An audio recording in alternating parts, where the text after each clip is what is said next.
If you were to pick up this microphone to question people around your neighborhood to find out the kind of business ideas that are rolling in their minds, you'll be surprised to find out the kind of business ideas people have. But one of the challenge everyone is facing is the process of implementing those business ideas. And the major challenge everyone keeps complaining about is funds. That is the funding to implement and execute those business ideas they have.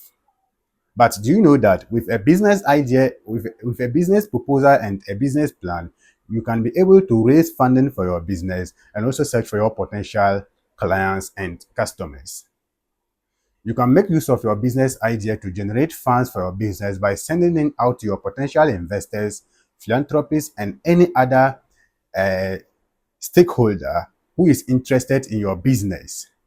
And he or she will in turn invest in it in case he or she is interested in the product or service you are rendering. So from today, if you have any business idea, kindly put it on paper, present it to any investor or philanthropist in your neighborhood or any organization you are working